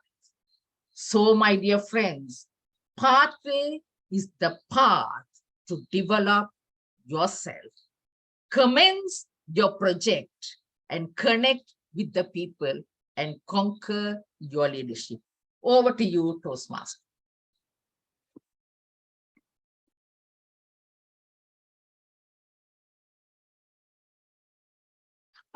Thank you very much, Noorul. Guess what? That leadership, we commenced this year with a bang. Connected with our members to conquer and be in the top 10 of Toastmasters International And that is not a dream. Thank you very much. Now we come to the rest of the meeting, and that is the evaluation. And here we start with Brahm, who is going to evaluate Soundar. Over to you, Brahm. Please evaluate it. Thank you, Madam Toastmaster. My evaluation, my opinion. Toastmaster Soundar, first and foremost, thank you for sending both today's project, as well as you considered sending me what the previous evaluator had written for you, which is helpful in knowing how can we move forward with it. And as well, you implemented some of the recommendations by Toastmaster Bindu, your project evaluator, for the first speech. You were elated when it was done. It was all done. You're happy. You're jumping up in excitement, and very evident. Good to see. Great to see. You followed exactly how HPL should be done. Project number one with a team and have a meeting, etc., then followed by a project number two with a team, and keeping the guidelines intact. And I'm happy for you to see the project's completion. And I've never seen someone jumping out in elation. Now, areas that require some attention, that will make it much, much better than it is. Team members, how many were there? Who were they? There were lots. We don't know who they are. That a little snippet of the consistency of who they were, it'll be good. When somebody said, it's done, but you could have faced the crowd and says, oh, it's somebody. Thank you. And the other thing is Bindu recommendation, your pause. Work on that pause. To it, add pictures and pace. Talking about pace, don't go running. Slow down. We want to listen. We want your enunciation. We want your diction. We want to be able to hear and appreciate what is it that you're saying, so that we also can be happy along with you. Summarize at the very end. This is what our project was all about. And glad we are it's coming to a conclusion, and it did. And the other thing, and lastly, I'd like to talk about clarity of your slides. Remember, they are there for a purpose, for guidelines, for you, and not necessarily for us to read, anything like that. And I'm offering a suggestion for you. If you'd like to meet sometime, I will meet with you either at whatever time it is, going through the slides and a few other things in making it better than it is. Minor things like that. But the major thing is slow down. But overall, great work, requires a lot of work. I've done it before as well, just like you have, and I'm happy for you. With that, Madam Toastmaster, back to you. Thank you very much for that evaluation. Unfortunately, I quickly had to get something to drink for me, so I wasn't quite focusing on your evaluation. But I think that Soundar will have taken it all up in obey your evaluation. Thank you very much. Our next one is Amit, and he is going to evaluate Brahm. Madam Timer, just check your, that's good. Amit, over to you for the evaluation of Brahm. Thank you very much, Anna. Brahm, I did not listen to you today. I only saw you. And there are 4 or 5 ways of communicating non-verbally. And let me analyze all of these. Number 1 is facial expressions. Since I did not listen to you, I do not know what happened, what you were talking about. But I noticed that perhaps you guys discovered something suddenly. Looking at some signboard, you discovered something. Maybe it was Dr. Amin. So even if I had not heard you, I would have realized that with your facial expressions, that something wonderful has been found. Second thing in non-verbal communication is body language. I could easily make out that you are talking about some elderly gentleman. Maybe it was Louis, and he seemed like an 85-year-old man. So very well demonstrated there. Third thing in non-verbal communication is gestures. So I noticed that your generic gestures were excellent.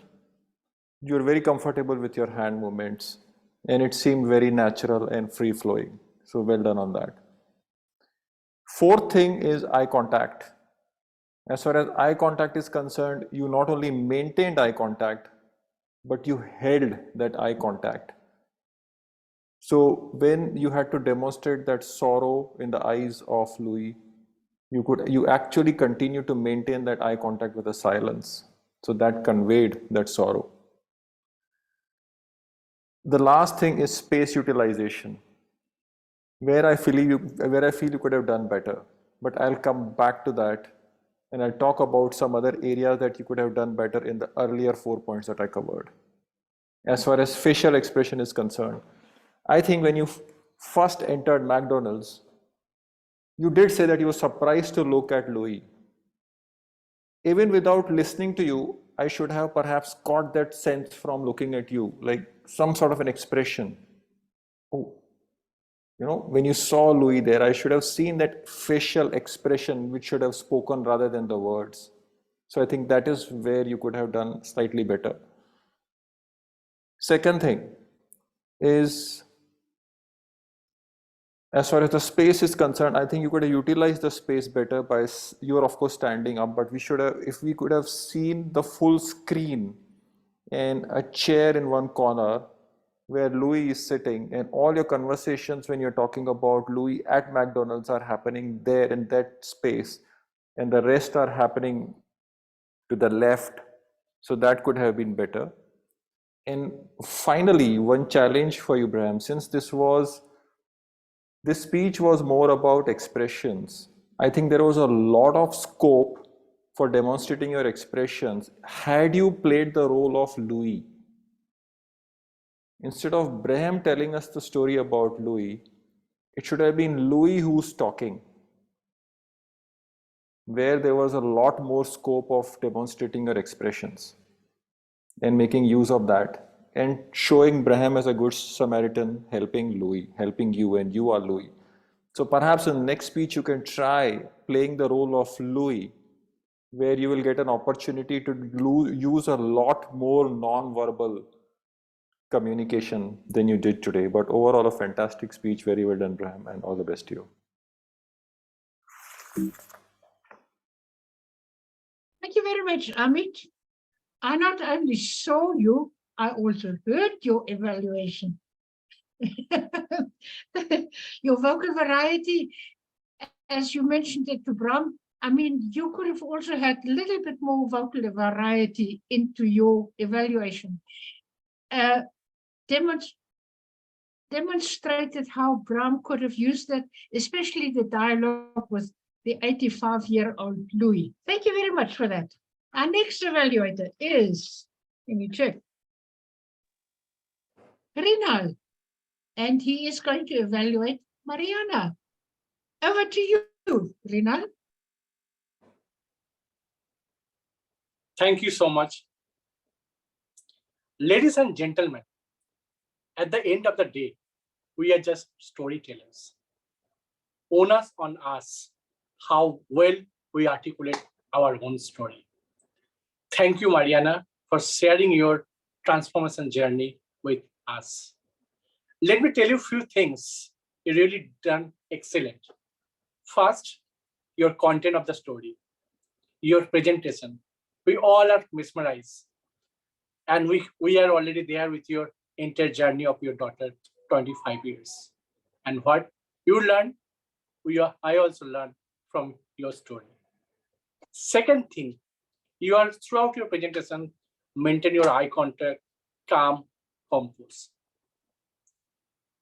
But for me, becoming a better version of yourself, few things I just want to discuss with you, because I want your speech should in the next level.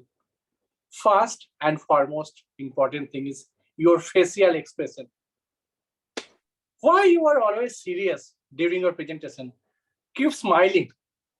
You should have happy face because you shared your own story of you and your daughters and what you learned from your story. So I think that part you require lot of facial expression because you attach with lot of emotional with your daughters. And that as an audience will love what you learned from your. And for that, I think lot of facial expressions required. I think that part you can cooperate during your speech. I think that is important things. And another thing, speaker like you presented a lot of presentations in different clubs, and that part I'm already aware of that. But becoming a better speaker, just one thing you try to improve: breathing exercise or vocal variety. Because throughout your speech, you maintain the parallel voice tone. That part I think you need to change that because you are an amazing speaker in terms of your pronunciation, enunciations part. But in terms of voice modulation, you're flat. That part you need to change like a share market, sometimes ups or down, or in our life. Sometimes we may be facing the lighter phase of the life and darker phase of the life. So this part, I think you just need to improve that. And another thing, your presentation skill is amazing, but I think a lot of photos are not required to show to the audience. Just collect few photos that you learn from that particular photos that you can connect with the audience, because your project is how you can connect with the audience. That is important. You share your journey with your daughter, what you learned, it's amazing thing. But try to some of the photos that as an audience, we can also learn from your journey. That's all. And another last request, I know is happening sometimes because of technical glitches. Some pre-work required during your starting of the speech, because first 7 or 10 seconds is very much important as a speaker to grab the audience. So that's all from my side. Just focus on these 2 parameters, basically your facial expression, vocal variety. Try to use pregnant pause your speech, and I'm sure you're becoming a better version of yourself. Back to you. Thank you very much, Mrinal. I think you need to be always in the time. I think you were a little bit of overtime with your speech, maybe also your evaluation. I think so. Indeed, we are all storytellers, and sharing our stories brings life to the whole story, to the whole speech. But your hand gestures, I missed them because they were emphasizing your evaluation, and I only saw them occasionally. Oops. I only saw them occasionally. So either stand or go back a little bit further that we can all see your hand gestures. Thank you very much, nevertheless. Our next speaker, and I see he is eagerly waiting to evaluate, and that is Daniel, and he will evaluate Paramjit's speech. Over to you, Daniel. Thank you, Madam Toastmaster Hannah. Paramjit. That we can't hear you, or I can't hear you.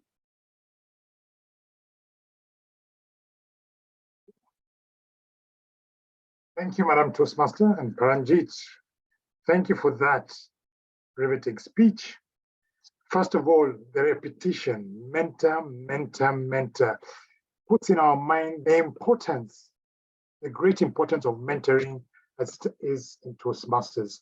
Very well done with that one. It also captivates the audience, mentor, mentor. So you want to hear what is he going to say about mentoring.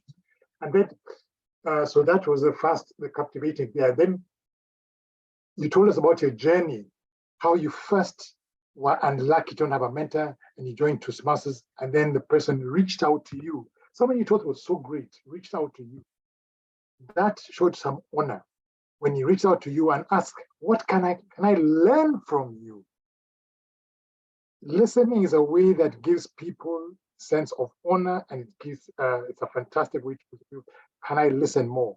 That also created a relationship between you and him, already made a fantastic relationship because he's honoring you. And he went out here, what can I learn from him? And then the first thing he did was listen. He just listened and let you speak for a long time. Fantastic way also to wait for, I listen to all of us. One way to help somebody is first by listening keenly.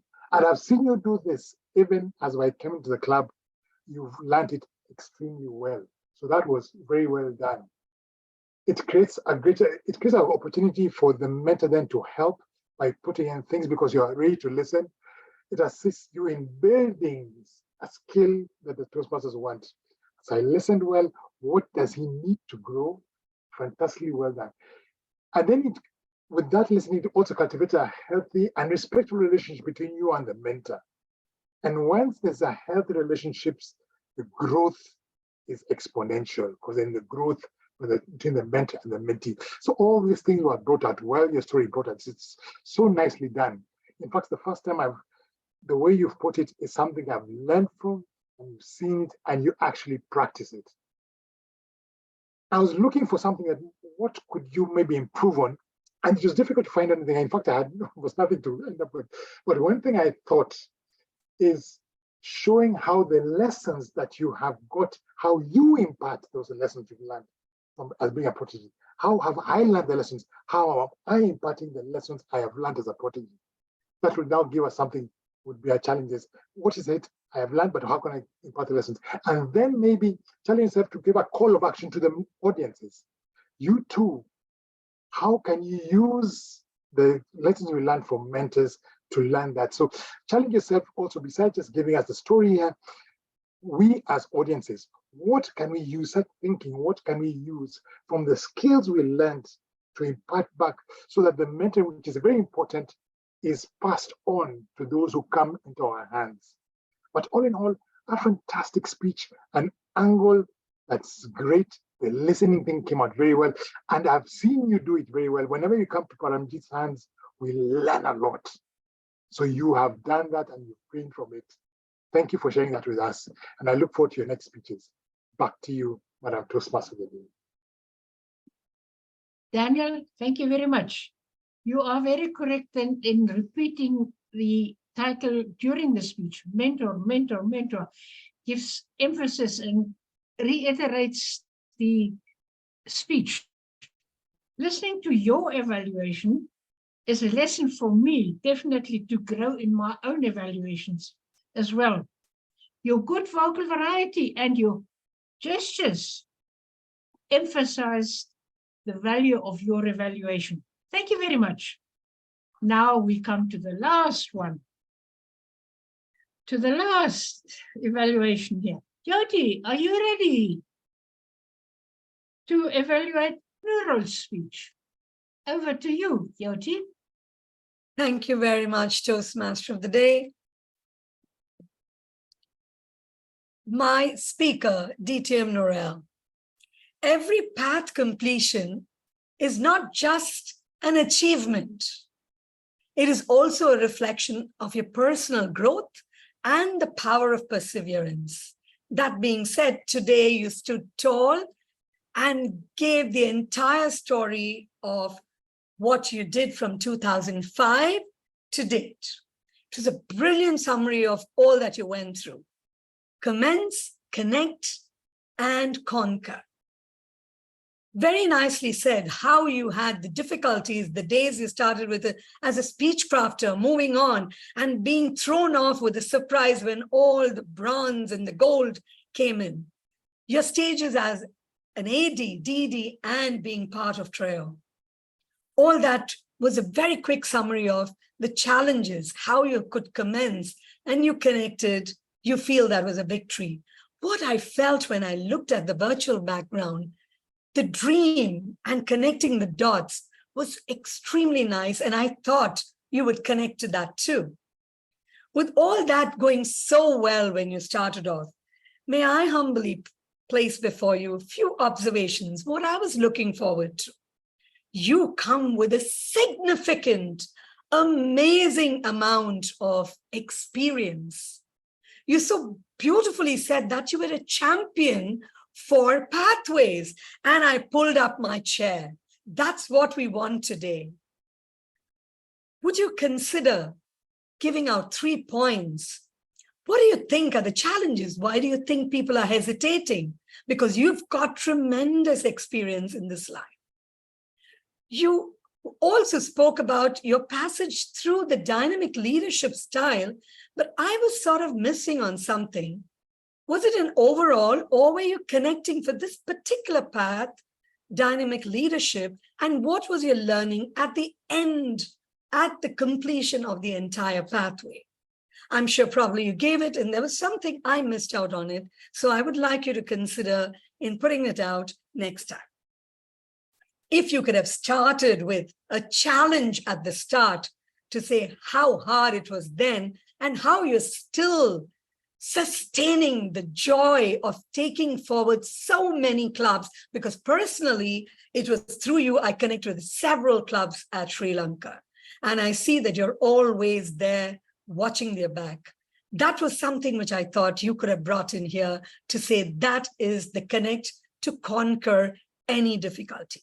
Overall, it was a beautiful story of the challenges that you conquered, which you commenced during difficult times and COVID.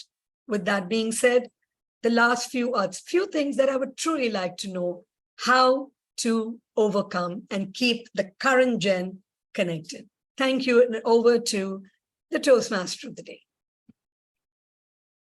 Thank you very much, Jyoti. Thank you, Jyoti. Thank you very much. Okay, sorry. Your eye contact and your vocal variety just fitted your evaluation. Very well done. I would challenge you as the 2 points of challenge that you want to challenge Noorul on. Explain them. Let us know what are those 2 challenges you expect from Noorul to explain. And she will do it. So let us commence, connect, and conquer all our fears. And thank you very much for your speeches, for your evaluations. And this is the penultimate session. Tomorrow, we'll have the ultimate session with another beautiful, amazing speeches and evaluations. And I think I still need a few evaluators, 1 or 2 evaluators. Please avail yourself on EasyPeak as evaluators for those 2 speakers. I think it's 2, maybe 3. Let's look at it. Thank you very much again, and I'll hand over to Brahm for his comments. And I see our timer has, put the timing for everybody into the chat box. Thank you very much, Madam Timer. And Hannah, I see you could switch on your video, Hannah, if you wish. Oh, my video. Oh, sorry. There is my video. Thank you very much, Madam Timer, for your excellent timing and putting it into the chat box, and everybody can see how the time was. Over to you, Brahm. Well, thank you very much, Hannah, for doing this for us. And thank you, everyone, as well, for coming together and collaborating and being a great team. You know, I always say Argentina didn't become Argentina, the world player at #1, because each player thought they could do better than the other player. They came together as a team. And it's only through team. It doesn't matter how unique your strengths are and how great your strengths are. It is only through team, finally, that we can win. You can win massively, and the team can win as well. Your winning is tied to the team winning, and the team winning means you won. And so that is what we are doing. That's what we've realized here today. And we are going to be all Messis and Mbappes. We are going to be at the world-class level. Today, at the end of this meeting, I think we have a few people who are going to be putting their request to be approved for the levels completion. I think it's going to be Rosie Rana has completed level 4. Mrinal has completed level 1. Soundar Subramanian, I think you completed your level today. Level Yes, level 5, awesome, perfect. I completed level 2. Paramjit, did you complete a level today? Or is it tomorrow? You're done? Finished today. Yeah. Whoa, so you're also on the agenda for tomorrow. That means we can take you off the agenda for tomorrow as a speaker? Yes, yes. Well, there you go, which means we've done very well today. Thank you all for coming and supporting those who were not speaking, but were here as evaluators. Timer, Marie, thank you so much. And of course, Hannah, she did her speeches in all the other clubs as well. And she completed what 4 levels over the past 2-3 weeks or whatever, God knows, because she had to complete those anyways. She was not doing level 4s and 5s in her pathway. She was only doing level 1, 2, 3, and then would go on to the next one. And so we had to push her to, you can do level 4s and 5s. It's okay. You can do projects, you can do HPL, whatever it is. And so she went and did those as well. So thank you very much, everyone. It's great to have you all become part of a great, awesome team. Jyoti, for tomorrow, is that also another level completion that you're speaking for? Oh, wow. Yeah, if I do that, then it'll be level 4 of visual. Wow.